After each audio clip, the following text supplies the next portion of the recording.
Bismillahirrahmanirrahim. Assalamualaikum warahmatullahi wabarakatuh dan selamat sejahtera diucapkan kepada semua.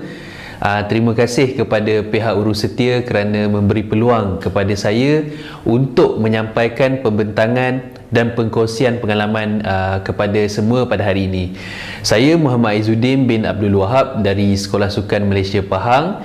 Tajuk pembentangan saya pada hari ini adalah berkenaan dengan teknik NOMAD dalam penguasaan rajah skema pewarisan bagi mata pelajaran sains SPM. Baik, untuk yang seterusnya, untuk pengenalannya, jadi pada permulaan saya menjalankan kajian tindakan ini, sebenarnya saya mendapati bahawa keputusan ujian topikal bagi bab 5 dalam tingkatan 4 bagi mata pelajaran sains SPM ni adalah tidak memuaskan.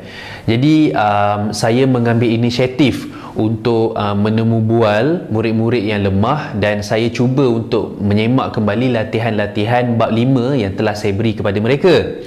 Kemudian saya mendapati setelah saya menyemak kerja-kerja rumah yang saya beri dan juga saya menemu bual, saya dapati pelajar-pelajar saya ni lemah untuk menyelesaikan masalah ataupun soalan-soalan yang berkaitan dengan mekanisme pewarisan. Jadi saya pun cuba berfikir dan cuba mencari satu penyelesaian macam mana cara saya untuk menyelesaikan masalah ini. Di samping saya dapat membaiki amalan pengajaran saya. Jadi setelah saya berfikir, saya merefleksi diri saya menjumpai ataupun saya cuba untuk membuat inovasi berkenaan dengan satu teknik yang saya berikan nama sebagai teknik NOMAD. NOMAD ni sebenarnya adalah singkatan kepada perkataan nomborkan gamet, ya, iaitu NO iaitu nomborkan dan MET adalah daripada perkataan gamet. Baik, untuk seterusnya adalah objektif. Objektif saya adalah untuk meningkatkan kemahiran murid untuk melakukan percantuman gamet dalam rajah skema pewarisan Mendel melalui teknik NOMAD. Objektif yang kedua adalah membantu murid untuk menentukan nisbah fenotip hasil kacukan monohybrid melalui teknik NOMAD. Dan objektif saya yang ketiga adalah untuk membantu murid untuk menjawab soalan-soalan yang berkaitan dengan tajuk pewarisan menggunakan teknik NOMAD. Seterusnya, sasaran kajian saya adalah berkenaan dengan 16 orang murid tingkatan 4 jaguh, yang mana saya ambil 6 orang daripada 16 murid tingkatan 4 jaguh, iaitu kelas saya sendiri, yang mana mereka ini, 6 orang ini memperoleh markah sebanyak 50 dan ke bawah. Dan mereka ini terdiri daripada 4 orang murid lelaki dan 2 orang murid perempuan. Seterusnya, bagaimana saya menjalankan kajian ini? Pertama, murid-murid diminta untuk duduk secara berkumpulan dan diberikan dengan helaian rajah skema pewarisan yang kosong bagi tiap-tiap seorang. Dan kemudian murid-murid ini diminta untuk menyebut formula yang terdapat dalam kertas yang saya edarkan. Jadi mereka ni menyebut formula secara bergilir-gilir dalam kumpulan tersebut. Dan kemudian setelah selesai mereka menyebut formula itu, guru iaitu saya sendiri akan menunjukkan cara bagaimana untuk menyelesaikan masalah ataupun kacukan tu melalui teknik saya tadi, teknik NOMAD, ya. Dan seterusnya, dalam kertas helaian yang saya bagi tu, pada bahagian gamet saya akan nomborkan dengan nombor 1, nombor 2, nombor 3 dan nombor 4, di mana sebenarnya murid-murid kena menyelesaikan mengikut formula yang telah saya beri. Sebagai contoh, nombor 1 dengan nombor 3, iaitu menurut formula 1 darab 3, 1 darab 3 tu bermaksud nombor 1 dengan nombor 3, iaitu gamet 1 dengan gamet 3. 1 dengan 4 bermaksud gamet 1 dengan gamet 4. 2 dengan 3 bermaksud gamet nombor 2 dengan gamet nombor 3. Nombor 2 dengan nombor 4 bermaksud gamet nombor 2 dan gamet nombor 4. Iaitu mereka saya minta untuk menghafal sedikit formula, iaitu 1 3 1 4 2 3 2 4. 13142324. Jadi itu formulanya. Dan setelah saya memperkenalkan teknik ini kepada murid-murid, jadi saya minta pula murid-murid untuk mengaplikasikan teknik ini dalam helaian yang telah saya berikan.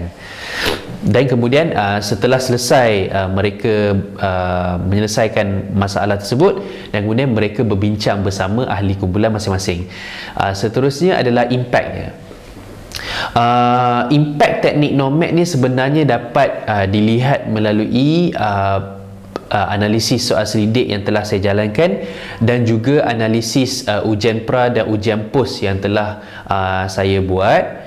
Baik, untuk analisis soal selidik, saya menjalankan soal selidik terhadap murid-murid setelah mereka diperkenalkan dengan teknik NOMAD ini. Jadi saya sediakan 10 soalan soal selidik. Jadi berdasarkan objektif-objektif yang telah saya rancang. Jadi antara objektif pertama, murid dapat melakukan pencantuman gamet dalam raja skema pewarisan melalui teknik NOMAD. Jadi saya kira dia punya min dia dapat 4.67, iaitu merangkumi sebanyak 93.4%. Ini bermakna 93.4% murid dapat melakukan pencantuman gamet melalui teknik NOMAD yang saya ajarkan kepada mereka. Kemudian itu untuk objektif pertama. Untuk objektif yang kedua, murid dapat menentukan nisbah fenotip hasil kacukan monohybrid melalui teknik NOMAD, di mana nilai min dia adalah 4.83, dan murid-murid ini sebenarnya sebanyak 96.6% murid dapat menentukan nisbah fenotip hasil kacukan monohybrid melalui teknik yang saya ajarkan kepada mereka. Dan murid dapat menjawab soalan-soalan berkaitan pewarisan adalah sebanyak 96.6% juga, iaitu mempunyai nilai min sebanyak 4.83. Jadi ini memang melebihi daripada jangkaan saya, iaitu separuh daripada peratusan murid-murid sekurang-kurangnya mereka dapat menguasai teknik ini. Dan saya juga ada menjalankan ujian pra dan ujian pos. Jadi ini merupakan analisis ujian pra dan ujian pos, di mana jika dilihat kepada graf ini, didapati bahawa 100% murid menunjukkan peningkatan pencapaian dalam ujian pos yang telah saya jalankan berbanding ujian pra. Di mana kalau dilihat di situ, untuk murid satu, murid satu mendapat 4 markah sahaja pada ujian pra. Namun setelah teknik ini diajarkan, mereka murid satu berjaya mendapat sebanyak 10 markah, iaitu markah penuh. Markah penuh saya buat 10 markah. Jadi kebanyakan mereka ini mendapat markah penuh ataupun lebih daripada 8 markah untuk ujian pos yang telah dijalankan. Maknanya ini menunjukkan satu kejayaan bagi diri saya. Dan sebenarnya untuk teknik ini sebenarnya saya ada upload juga dalam saya punya channel YouTube, di mana saya mendapati bahawa teknik ini boleh diterima oleh murid-murid, bukan setakat murid-murid saya, tapi murid-murid di seluruh Malaysia dan juga guru-guru di seluruh Malaysia. Di mana saya ada letakkan di dalam slide saya komen-komen, antaranya teknik ini sebenarnya boleh memudah carakan PDPC, dan ada juga komen yang menyatakan bahawa video ini sangat membantu untuk pemahaman bagi tajuk pewarisan, dan boleh juga membantu murid-murid untuk mempelajari subjek-subjek pewarisan dalam tajuk genetik utamanya bagi tingkatan 4. Dan cabaran, antara cabaran yang saya hadapi semasa menjalankan kajian ini adalah kesukaran pelajar untuk mengingati formula kacukan itu. Dan saya telah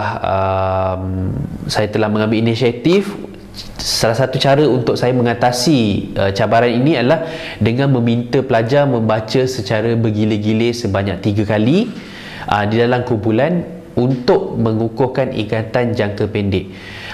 Menurut Krauss, dalam bukunya bertajuk Psikologi Pendidikan, dengan izin ya, proses pengulangan yang kerap juga menyebabkan sesuatu maklumat itu akan diingati dengan lebih lama. Oleh itu saya mengambil inisiatif untuk melakukan proses pengulangan untuk membolehkan sesuatu ingatan itu diingati dengan lebih lama.